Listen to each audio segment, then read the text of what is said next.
Hi, everyone. We're going to go ahead and get started. We are so pleased to have you join us for the final installment in our series on social justice investing. Today's topic is retirement investing for a just future. My name is Mika Weinstein. My pronouns are she, her, and I'm the Director of Operations at Just Futures, the primary sponsor of this event. If you haven't already, please go ahead and introduce yourself in the chat with your name, pronouns, affiliated organization if you have one, and an acknowledgement of the original caretakers of the land that you're on. We'd also love to hear why you joined this webinar today. The Just Futures team is distributed across Turtle Island. I myself am located on the unceded land of the Piscataway and Nacotchtank nations. The Justice Funders Office, they're the other primary sponsors of this event, their office is located on the unceded land of the Lishan Ohlone people. All of us who are not Indigenous, particularly in the philanthropic and finance sectors, have benefited from the genocide waged against Indigenous people and the theft and occupation of Indigenous lands. So again, you can learn more using the link on the slide or that's been shared in the chat. We're going to cover some housekeeping items first. So if you're experiencing any technical difficulties with this webinar, you can feel free to reach out to Zoom support directly, or you can contact Courtney from our team using the email address listed. This webinar will be presented in English. You can take advantage of the closed captioning feature by clicking on the CC live transcript icon, which should show up on your Zoom toolbar, either at the top or bottom of your screen. And today's webinar is being recorded, and we will share that recording with all participants. If you want to submit a question during the webinar, please use the Q&A feature that shows up on the Zoom toolbar. We're hoping to have active discussion in the chat, but if you pose questions there, we might miss them, especially towards the end of the program when we have our live Q&A. So to make sure that our panelists receive your questions, please do use the Q&A tool. I want to give a shout out to our incredible co-sponsors, Justice Funders, Solidaire, Center for Economic Democracy, Resource Generation, Full Spectrum Capital Partners, Common Future, Transform Finance, Funders for Justice, Neighborhood Funders Group, and New Economy Coalition. And I think some folks will be live tweeting this event using the hashtag social justice investing if you want to join in. Today, we'll be hearing from a few folks, including myself. You'll also hear from Anand Jahai, who is a consultant for Just Futures and the principal researcher on this project. The written report that we can now announce is being published a week from today was authored by Anand. And we'll also have Alex Sangchin and Steve Choi, the co-founders of Just Futures, to join us to answer questions during the Q&A portion of this webinar. In a moment, I'll turn it over to Anand to do a brief recap of the first two sessions in this series. He'll then talk about retirement and different types of investment chains. I'll then spend a little bit of time talking about the Just Futures model, and then we'll turn it over to you all for Q&A. So again, please do submit any questions you have using the Q&A tool. All right. Great, thanks, Mika. Welcome, everybody. As Mika said, my name's Anand Jahai. I use he, him pronouns. And I've been doing some consulting and research support for Just Futures over the last few months, including helping with this series. So I know that some of you have been with us for the whole series, but just as a quick recap, our first session, we talked about some different frameworks for social justice investing. We looked at justice funders, we heard from Center for Economic Democracy, and then we looked at specifically Just Futures definition and model. We also talked about what are some false solutions, specifically looked at the world of responsible investing, which we'll talk about a little bit more today, ESG investing and Robinhood and those sorts of approaches.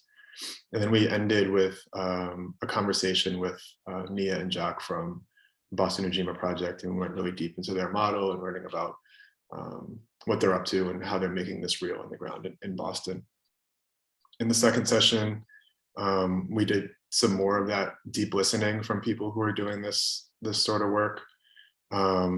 We heard from speakers from Native Women Lead, from Seed Commons, from Poder Emma, and Right to the City, all of whom are engaged social justice investing in one way or another in different contexts. And then finally, while it wasn't a part of this series, there was another webinar a couple weeks ago called Reclaiming Retirement for All, which was based on Just Future's needs assessment work. We can go to the next slide, Mika. So for today, we're going to be focused on a lot more on Just Future specifically, but first we're going to set some context. So we're going to talk about retirement accounts in general, and then we're also going to talk about investment chains. If you don't know what an investment chain is, that's all right. We're going to get to that in 1 second.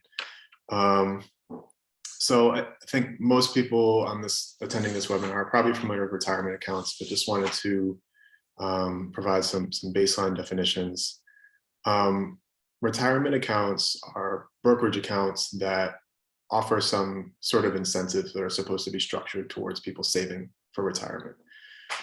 So they're tax advantaged in one way or the other, meaning you either can put post-tax dollars into those accounts, and then you invest those funds, and then they're able to grow tax-free, and then you're able to withdraw them tax-free. Or you put in pre-tax dollars, and same thing, they grow. The idea is that you invest and they grow, and then they're taxed when you withdraw them. And then in general for these accounts, there's a penalty if you withdraw before some date. Usually that's before the age of 59 and a half. So there's this structure where they're encouraging people to save for this retirement age. There's a number of different types of retirement accounts. There's defined contribution plans. Those are the most common and probably most well known. Those are your 401ks, or if you're in the nonprofit sector, you might have heard of the 403b. Those are plans where the employer is putting a certain amount of money, usually every month, but maybe every year, maybe every paycheck, but some regular interval into retirement accounts. And then there's usually some set of options for how people can then invest those. Defined benefit plans are also employer plans. Those are pensions where employers are putting a certain amount into a retirement account, but the benefit, what you're actually withdrawing, is defined. Those are becoming less common. We'll talk about that a little bit more today, but those do still exist. And then finally, we have individual plans, like an individual retirement account, an IRA. And then there are some what are called self-directed accounts, like a solo 401k, which we'll talk a little bit about. But those aren't connected to an employer, and those are just accounts that people can open up and save for themselves. Next slide. So yeah, the next 15 minutes or so, we're going to be focused on investment chains. And if you're like me, I didn't know what an investment chain was. I'd never heard of investment chain before I started doing this research for Just Futures. I'd heard of a supply chain, but I hadn't heard of investment chains. But it's a similar concept. An investment chain is the term that's used to describe the connection between people or institutions who have capital that's available to invest, and then people or institutions that are looking to receive that capital. Typically, for the purposes of this presentation, we're going to talk about 3 different types of actors on that chain. Investors who are supplying the capital. So an example would be an individual who has an IRA or a 401k, and they're looking to save for their retirement. There are other types of investors, but that's one example. They then funnel their money to intermediaries who direct that capital and or bundle investments into things like mutual funds, or they can create kind of products for people to invest in. So an example of that is BlackRock. They're the largest asset manager in the world. And they do both of those things. They create investment products like mutual funds, and they also allow people to open brokerage accounts that they can then invest. And so they offer IRAs or 401ks and all sorts of other accounts. And then finally, we end with investees, who are the ones who receive that capital and put it towards some sort of profitable use. Typically, that's a company, but there could be there are other sorts of investees who could receive that investment. And the idea is that capital flows up and down an investment chain. And we'll get into some of the specifics of how that looks in different scenarios next, but that's the overview for an investment chain. So unfortunately, bad news for y'all. Our economy is dominated overall or largely by extractive investment chains. So in extractive investment chains, actors, the investors, intermediaries, and investees, attempt to maximize profit above all else, regardless of negative impacts on the environment or society at large. And they attempt to reinforce their own power through the way that the transactions are structured. And this infrastructure, this apparatus, is built up on punitive measures that are used to enforce agreements. So honing in a little bit more specifically, we'll start off with investors. And in this extractive investment chain, which I was saying dominates our kind of mainstream economy or mainstream investment chains, that investor class is dominated by the wealthiest decile, so the top 10% in terms of wealth of the American population. The top 10% is responsible for 84% of the wealth that's invested in Wall Street. And that top decile is 89% white, and they own 77% of all wealth in the US. So we have this overwhelmingly white, a lot of concentrated wealth, where then investing largely into these intermediaries. The intermediaries are things like hedge funds, banks, venture capitalists, sometimes foundations. The asset managers that people will be familiar with are names like BlackRock or Vanguard or Fidelity or State Street, those sorts of institutions. That's where people tend to direct their money to then ultimately for it to be invested. Those institutions are also dominated largely by white men. Only 1.1% of the $71.4 trillion in Wall Street asset management firms is controlled by women or people of color. So that means basically 99% of the funds on Wall Street is managed by white men. Those institutions also wield a lot of political power. They're able to accumulate a lot of power through proxy and kind of shareholder power, because so much money is flowing through them. And so they wield that power in a number of ways that can be contrary or contradictory to a lot of social justice values, and also just some kind of like more like core mainstream American values around just democracy. There's been instances that are detailed in the report of them just undermining some pretty core democratic movements by shareholders in the last couple of years in response to January 6th and some other things.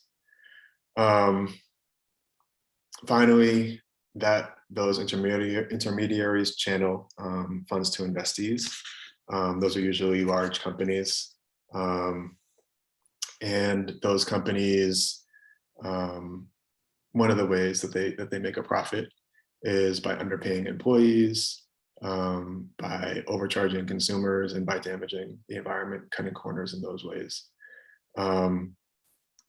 That group of companies is also dominated by white people and white men in terms of the helm. They're at the helm of those companies. The average CEO pay right now is 351 times the average worker pay. So that's kind of our mainstream extractive investment chain in a nutshell. Mika, you can jump to the next slide and we can look at how this works, what this means for retirement. So yeah, where we are right now with retirement in this extractive investment chain is 1/4 of working age Americans don't have any form of retirement savings at all. They don't have an IRA, they don't have a 401k, they don't even have a savings account, a regular savings account where they're saving for retirement. They don't have property that they're planning on tapping into the value in their retirement. They don't have any savings at all, 1/4 of working Americans. Pensions, the defined benefit plans where you're guaranteed a certain level of payout are increasingly rare. And government programs that are supposed to provide some sort of safety net for the elderly or people who are reaching retirement age, like SSI and Medicare, provide a really limited safety net with a lot of holes that our elders are often falling through. The majority of retirement savings happens in defined contribution plans, like 401ks, which means that employees are guaranteed a certain level of contribution into their account, but then they have to often figure out how to invest that and then hope that they do that in a way that they're able to have enough of a nest egg ready when it's time for them to retire. So when we look at this whole picture, it means that workers' long-term financial prospects are increasingly tied up in the market. And if you've been paying attention to what's been going on in the stock market in the last year, that's a concerning state of affairs. We can jump to the next slide. So in this world of responsible investment, it's been kind of overlaid onto this mainstream investing chain. So there's some nuances here, but in general, actors in a responsible investment chain are attempting to maximize profits while doing minimal damage to the environment and society at large. So often, usually, still trying to maximize profits, but there's some concern for other impacts. It's often the same actors up and down the chain, and they're just kind of using a different strategy, sometimes different branding. One of the most popular ways that responsible investing has been implemented is through what's called ESG integration, which is basically just looking at these economic, social, and governance impacts, but only so far as they impact the company's long-term profitability. So that's not necessarily saying we're not going to support this company because they're doing bad things. It's more so we're not going to support them because, or actually we're going to support them less because they're doing bad things, and those bad things are might make them less profitable long term. And so that means that we regularly still see really harmful companies included in ESG funds. We might just see a little bit less of them than we would in a traditional fund. We can jump to the next slide to look at how that works for retirement. So less than 3% of 401ks offer an ESG option at all, and only 1% of defined contribution plans are actually invested in ESG funds. There are limits to how much retirement plans can consider ESG factors. There's been a little bit of movement with the Biden administration, but generally ESG factors can only be used to the extent that they're financially material, which is what I was saying earlier about ESG integration, if they're impacting the long-term profitability of a product, or as a tiebreaker. So if you have two funds that are similar to each other or otherwise identical, but one has some ESG considerations, then you can make the argument for an ESG product being included in a retirement account. And an example of how that plays out, and I'm lifting up this BlackRock example, but there's a ton of other examples from other asset managers. They're target date funds, which are funds that are built for people to save for retirement. Currently, they're holding positions in companies like ExxonMobil, Chevron, Amazon, Bank of America, and other companies that are generally not aligned with social movement values and can cause a lot of environmental and social damage through their operations. So that brings me to social justice investing, that social justice investment chain, which we've been focused on. Similar to the other investment chains, it starts with investors. There are some intermediaries, and then there are also investees. We've talked about the criteria, but I'll restate them real quickly for how we're defining social justice investing. It's investing that's deeply aligned with and led by social justice movements. It invests in and builds power with marginalized communities. It supports community-controlled enterprise. It offers non-extractive terms, and it's accessible to ordinary people. And so this definition was based off of my research and conversations with experts and practitioners in this world of social justice investing. Investors in social justice investing are often still wealthy individuals or institutions, but also often just ordinary community members who have a little bit of funds available to support an initiative in their community.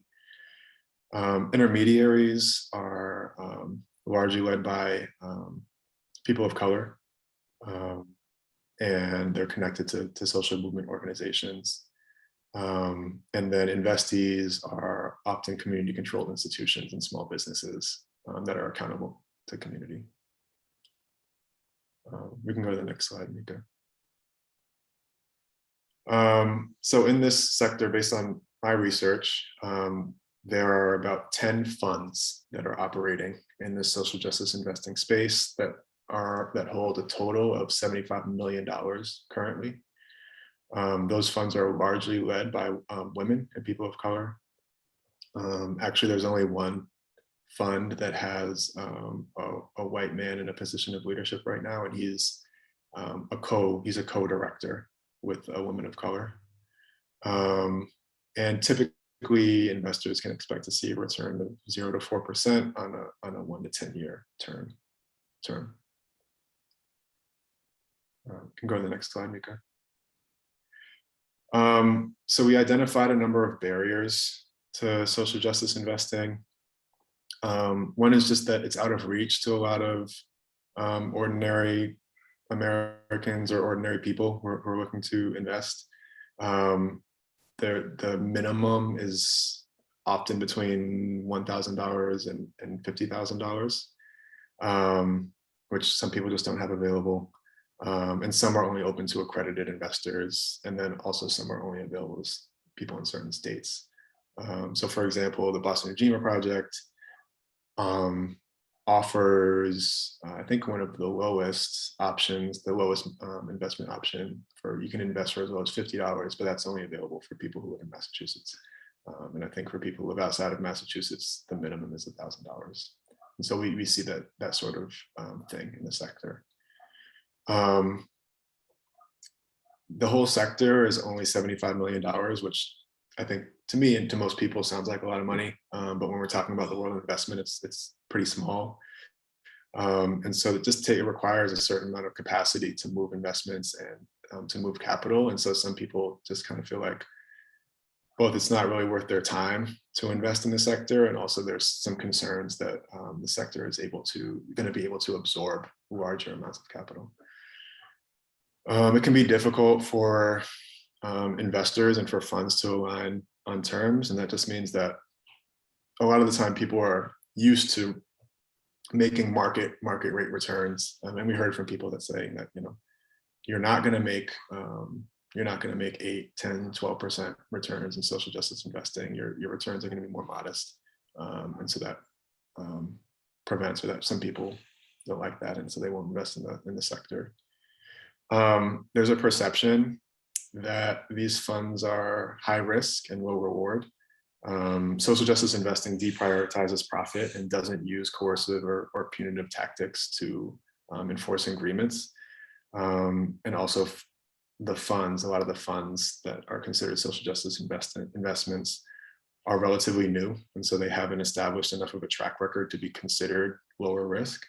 So they're often just considered high risk and low reward because the returns are lower. We heard a lot of pushback from that, both in my research and in this series. And in reality, these investments have been really reliable. They haven't been high risk, but because of the way that they're kind of categorized in the financial system, they're seen as high risk. The investment process is often different for different funds. And so you might have to figure out how to invest in one. And then if you want to invest in another one, it's a different process. And so that can be a little bit onerous for people. And then finally, one issue that a lot of people that lifted up during interviews for this project was that people don't know where their money is invested in the first place. And so there's a certain level of alienation between people and their investment. And so there has to be some education work there to both let people know, like, hey, your money is invested in these places that might not align with your values first, before people are even interested in exploring this work of social justice investing. Next slide, we'll talk real quickly about how this works for retirement, and then I'll pass it off to Mika. In general, this is something that was touched on more in the previous webinar that wasn't part of this series, but social justice nonprofit workers are generally underserved by our retirement infrastructure. Most retirement savings happens in public markets. It's difficult. It can be very difficult to access private investments like social justice funds through retirement accounts. And so that's a significant barrier. And then finally, accounts that do allow for investment in social justice funds can be expensive and burdensome. So those are the accounts, the self-directed accounts that I was referring to earlier, the solo 401ks or the self-directed IRAs. I had a conversation with one person who maintains one of those so that he can invest some of his retirement savings into some of these social justice funds. And he said that he actually loses money on that account every year because the fee structure, the fees are so high. They were designed really for people, really wealthy people, to invest in like alternative investments, often real estate. And so the fee structure and administration can be really high. So those are some of the barriers and challenges around retirement. So I'll stop there and I'll pass it to Mika, who's going to talk a little bit about Just Futures, and also going to focus on how Just Futures is working to intervene and address some of those barriers and support the work on retirement investing in social justice funds. Great, thank you so much, Anand. So where does Just Futures fit into, what felt like a little bleak in terms of what we heard from Anand? He shared about how mainstream responsible investing has tried to layer a values lens on top of a fundamentally extractive system. And there's a good reason why this has been the standard approach. Again, like Anand shared, the legal and business infrastructure is set up in a way that makes it very difficult to operate outside of an extractive framework. But Just Futures is trying to take the first step to build new financial infrastructure that is based in social justice values. So Just Futures was conceived by lifelong movement activists Alex Sanchin and Steve Choi, who you'll get to hear from later. They both experienced themselves and heard from peers and friends about a lot of unmet needs around retirement saving in the nonprofit sector. So they came up with the idea for Just Futures, which is a platform that hopes to connect nonprofits and their workers with investments that are increasingly aligned with the needs of people, communities, and our one planet. We are committed to 30% non-dilutable ownership from nonprofit and social movement organizations that are working toward a just transition. And this means that those social movement organizations will have elected seats to our board of directors, our investment committee. Really, their role will span, ownership, governance, and management at Just Futures. When we soft launch later this year, we're not up and running yet, we'll have 2 initial product offerings. The first is a lineup of 401k retirement plan options. The second is investment advising for institutions like nonprofits and foundations. Today, we'll focus more on the 401k products since retirement is the topic for today's presentation. And, obviously there are details about the services we plan to offer that are not the point of this presentation, so we're not going to talk about them. But if you're curious or have questions about our product specifically, of course, don't hesitate to reach out to us. And then as a disclaimer, we are not yet a registered investment advisory. So what we're sharing about today really is our plans and hopes for what we can accomplish. All right, so digging in on the 401k product, we plan to offer a spectrum of portfolio options. Part of our charge and legal requirement is to give people choice. So, we'll have to offer options that let workers prioritize their own goals, risk tolerance, and desired financial return. Some people really need to prioritize maximizing returns, and others might be in a place where they can and want to move their retirement portfolio toward just transition, even if that means paying higher fund fees. So you can see a sort of spectrum on the screen. We do plan to have a portfolio that's composed of low cost index funds with more conventional ESG screens. And, I should say there's a ton of jargon in the financial services world. So if you have questions like, what is an index fund, right? No shame there. Please don't hesitate to pipe up either in the chat or using the Q&A function, and we're happy to provide some better clarification. So then we also plan to have portfolios that use stronger screens and prioritize things like including community investment. And then for those who feel savvy enough to do so, there will also be an option to set your own allocations from the funds that are in our lineup. This is not easy to do. It takes a lot of work and expertise to evaluate the alignment between various self-described ESG products and social justice values. But that's why we have movement representatives on our investment committee, so that together we can all really grapple with the contradiction of being in public markets at all and how we can still try to maximize the values alignment available in our options. Just Futures will use a number of strategies to offer options to clients that are more aligned with social justice values. So the first one here, negative screens, is likely to be familiar to you. I think Anand talked about them. I think it's the most common approach for, so-called responsible investing. And that can mean either completely eliminating or, like Anand shared, just reducing the amount of stock from companies like weapons manufacturers, oil and gas companies, or private prison operators. Some funds also include positive screens. So for example, they might include more stock from companies that are owned by women or people of color. Community investing is sort of another angle around what we would like to see in our portfolios. So some funds include CDFIs, or CDFI stands for Community Development Financial Institutions. And their focus is on lending to communities or enterprises that are often excluded from traditional financing. So investees in this case may include small businesses or quality affordable housing. And then turning to active ownership, there's a little more nuance here. So, the extractive system that we're operating in is incredibly transactional. It's all about creating quick profits, short-term turnarounds.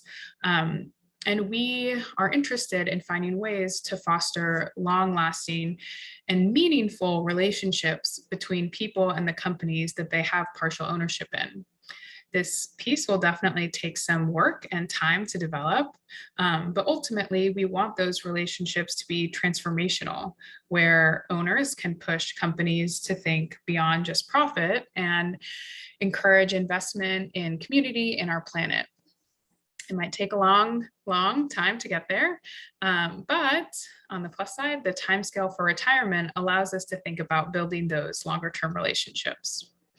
So I want to talk through just a quick example here.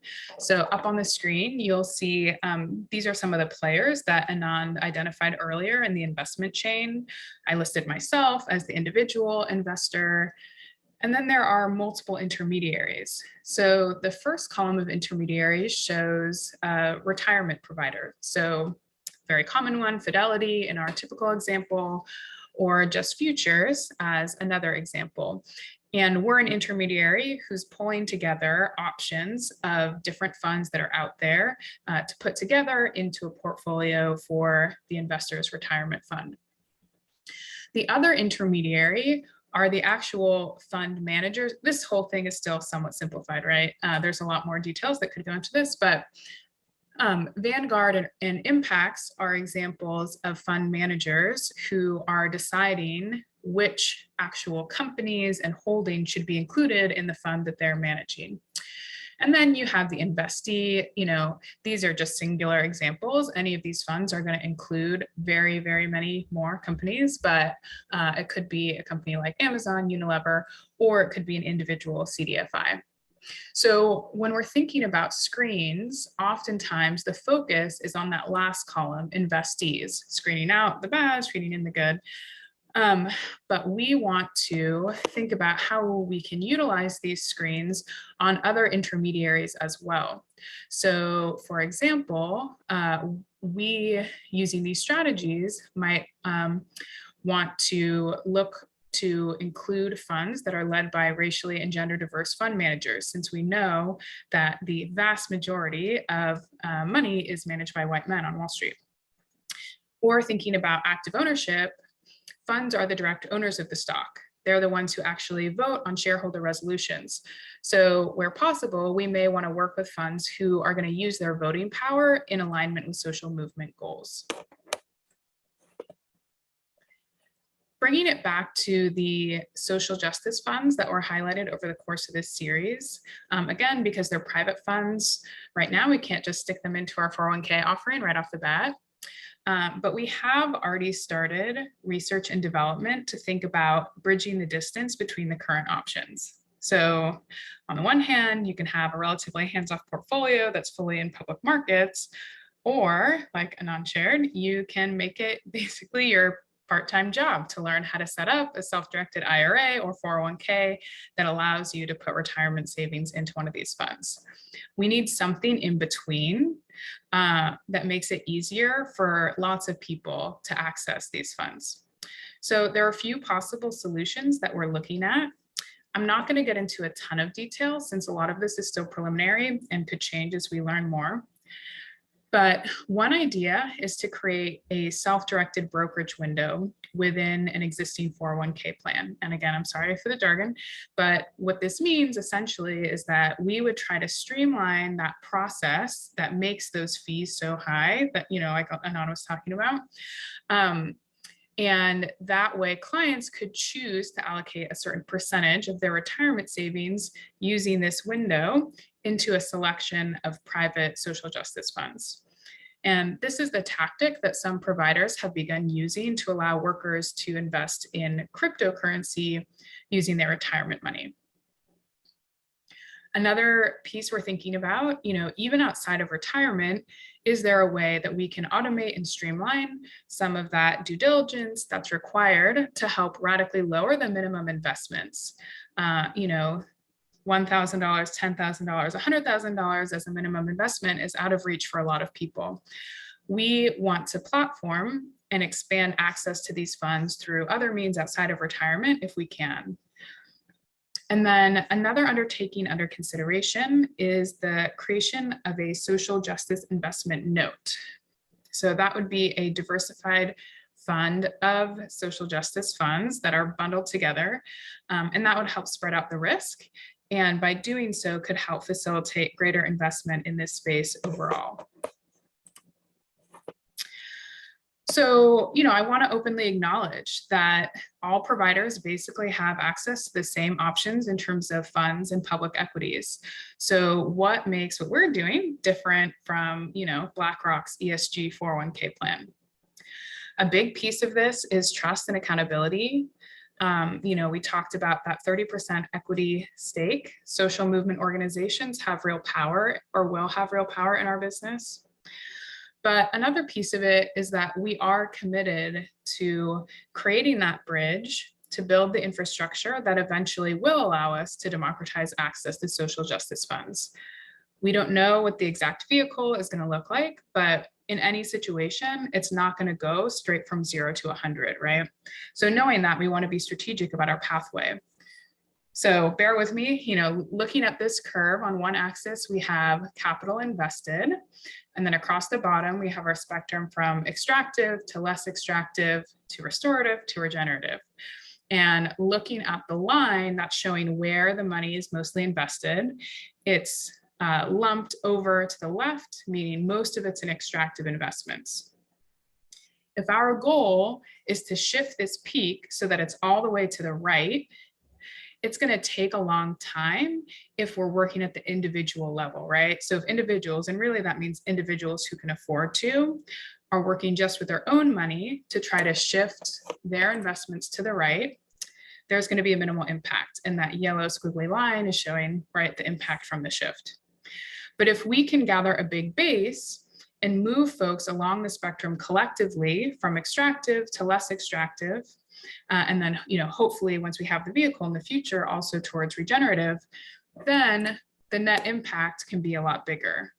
And there is a lot of work to do to get there, but we're trying to find a way to do it collectively so that, each impact is multiplied.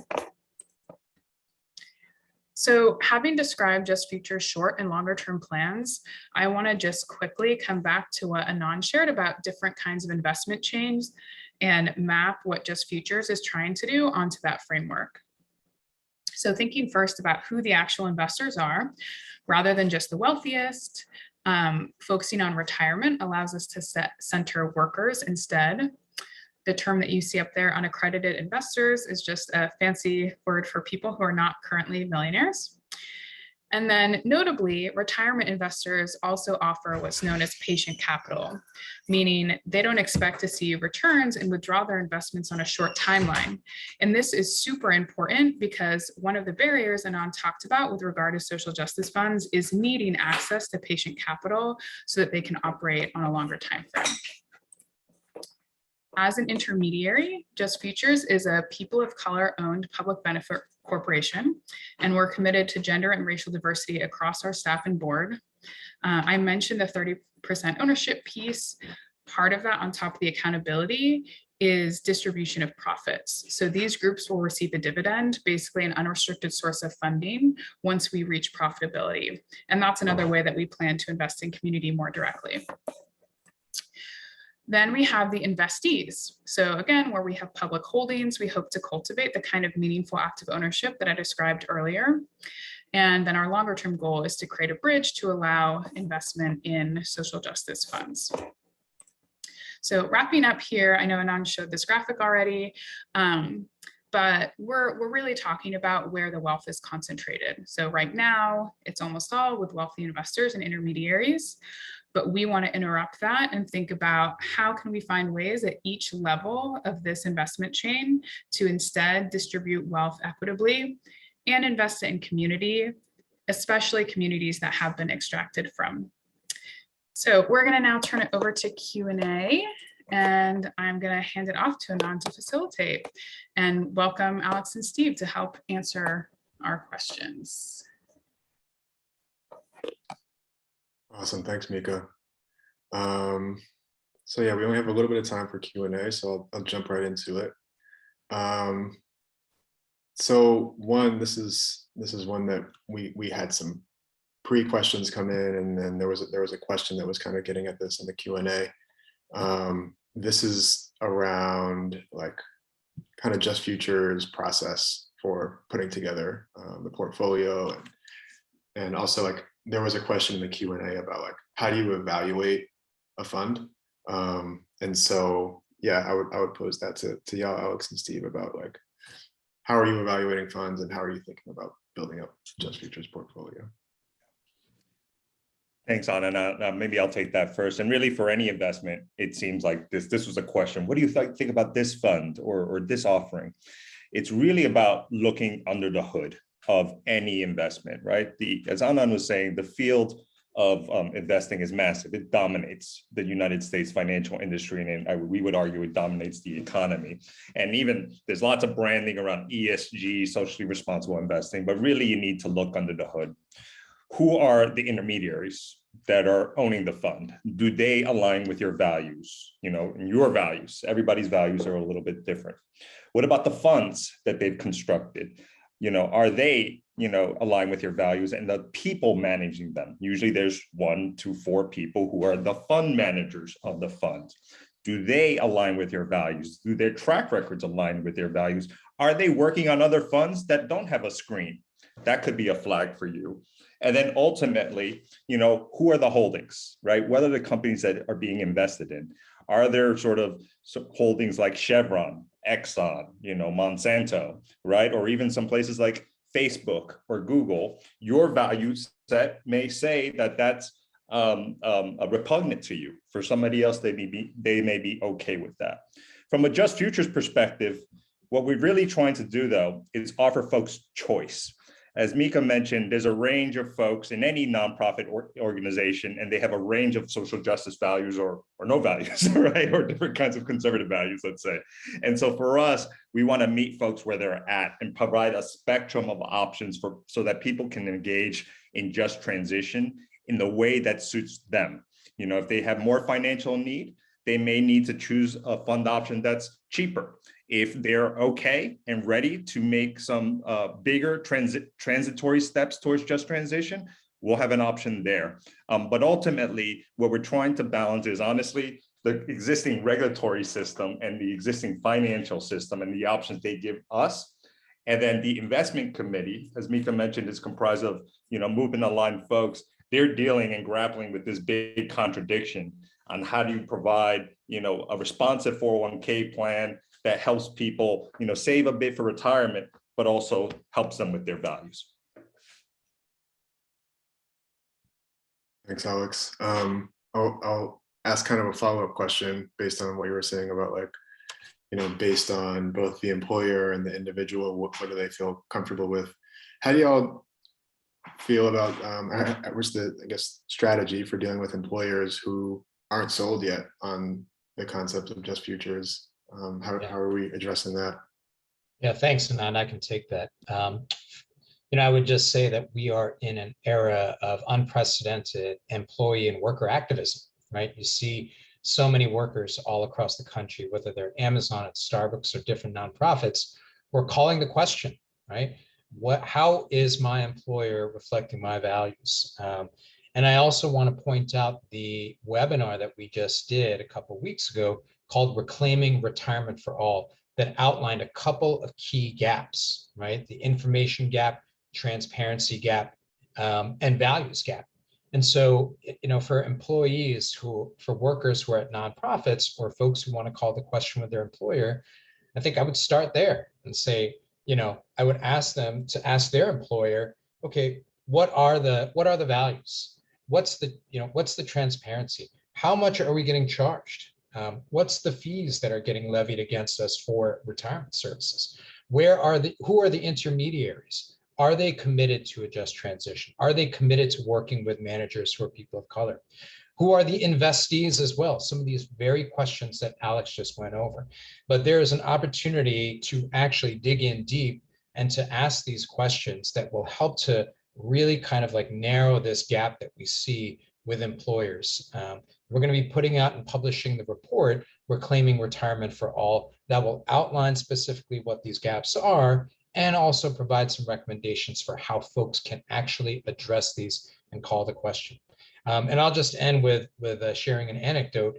My last employer, it was only after I left that employer where I actually asked the question, how much was I getting charged in fees? And I found out that I was getting charged 1.5% on assets under management, which frankly is extractive in nature. So, I think that there is so much fertile ground, particularly for nonprofit workers, to actually call the question on their employers and to ask those questions about whether their retirement services are truly aligned and are good for them in terms of the values that they hold dear. Awesome, thanks, y'all. This is a question that came up in the Q&A, but it's about foundations. I know we've had a lot of participation from philanthropy on this series, and we have some folks from philanthropy today. So how do y'all see philanthropy and specifically foundations fitting in? Sure, I can take that one as well. There was a really good question. There was a great question in the Q&A about this. Where do foundations fit as intermediaries? And they absolutely fit. And foundations can either be intermediaries that are part of the extractive investment chain. They can be part of the responsible investment chains, or they can really make a decision and say they want to be part of the social justice investment chain. Philanthropy actually holds significant amounts of assets, some, from all sorts of different sources, from wealthy individuals, from the profits of companies, and how they choose to actually invest their endowments is really critical. Many institutions think in a binary fashion around their grants, right? They're supposed to give up to 5% of their endowments in grants. And so a lot of foundations are sort of stuck in this mindset where they say, well, our endowments should make money and should be focused on making money so then we can give out the 5% every year in grants. But that is a false dichotomy. Foundations and institutions can and should be thinking about how both their grant making and their endowment investments can be aligned with their missions and values. I think we strongly believe that philanthropy can be part of the solution in terms of social justice investment chains, creating those chains, getting to a just transition to a regenerative economy. And so, we are happy to partner with foundations. And I just want to call out our partner, Justice Funders, who's really played a key leadership role in providing resources and community for a lot of these institutions that are looking for a home to talk about these issues and how do they be part of a solution for a just transition. If I could actually just jump in real quick, I think there was an excellent comment that we just saw. We actually do believe that 5% should be the minimum payout. It actually be far higher when it comes to grant making. And fundamentally, Just Futures is an organization that strives to be movement aligned. And so we fundamentally believe that grassroots organizing and movement building work is the #1 theory of change to move away from an extractive economy. But we also need other interventions to sort of address other sort of challenges in the financial space. So we got one question in the chat that I think we should lift up, and is part of Just Futures' goal to become a registered investment advisor? Do you envision hiring something like social justice financial advisors and social justice asset managers? Yeah. And let me take that. Yes, is the answer. While we're still in sort of development mode, we are working on our registered investment advisory, and we hope to launch August 24th to have our minimal viable product with some model portfolios.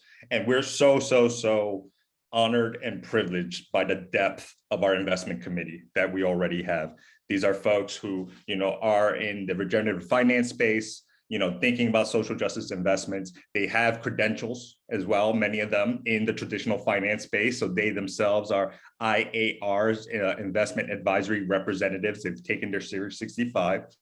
And really, these are folks who, they've cut their teeth. Some of them have cut their teeth in traditional finance, but then have seen the problems and the extractive nature of traditional finance, are looking to Just Futures as one vehicle to help address that.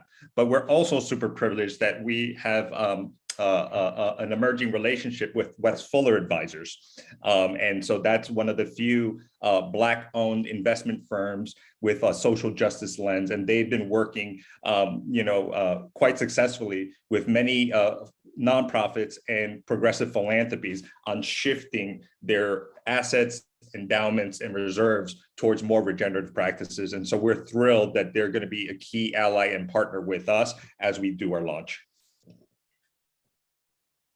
Thanks, Alex. We got a lot of questions in the lead up to this that were kind of like, how do I get started doing this social justice investing work? Do y'all want to take that? Should I have a couple of thoughts on that, but I'm curious if y'all want to. Go for it. You can go. Yeah, so I think there were a few different strategies that were lifted up during my research. One is, as we said, we identified 10 social justice investing funds, and those will be listed in the report that's going to be released next week. So the first thing that I would do is I would look at that list and see if you're able to invest in any of those. If there's a minimum investment that you're able to afford, and if it's available where you live, that would be a great place to get started. If that's not an option for you, there might be a CDFI or a credit union that is local to you that you can have access to, that might just exist where you're at, or might have a lower minimum investment. And then finally, even though we identified a lot of the issues with them, you could explore starting a self-directed account to start putting some funds aside for this.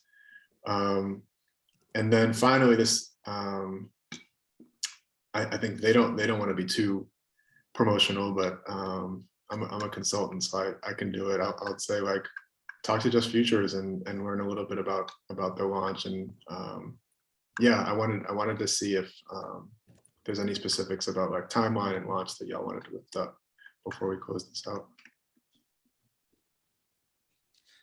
Sure. As we mentioned, we will be having our initial model portfolios coming off August 24th. And so that means for those folks who might be chomping at the bit to sign up with Just Futures, we're open to having those conversations now, but it is a soft launch. So we will be limiting the number of folks that we will be helping to enroll. But again, that product will be mostly in the public markets. But our hard launch, where we'll be broadly open to the public, right, will be next year, January 1st. Then longer term, research and development on the social justice investment note, the investment platform, right, or the self-directed brokerage window, that's ongoing. And we actually do hope and plan for releasing some, quote, products, right, to speak in financial jargon, in 2 to 3 years, right? It's that level of work, fundraising, research and development, and infrastructure building that's necessary to get to that stage.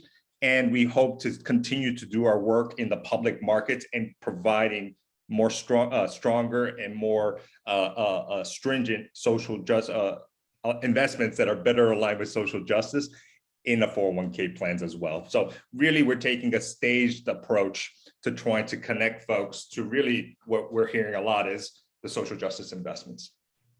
Great. Thank you so much. We're just about at time, so we're going to wrap in a moment here, but thank you again to our co-sponsors. I will be sending out a follow-up email with the recording for this webinar, the slides, our contact information. So if you have questions, you can reach out. Everyone who's registered for the webinar will also get an email when the report is released a week from today.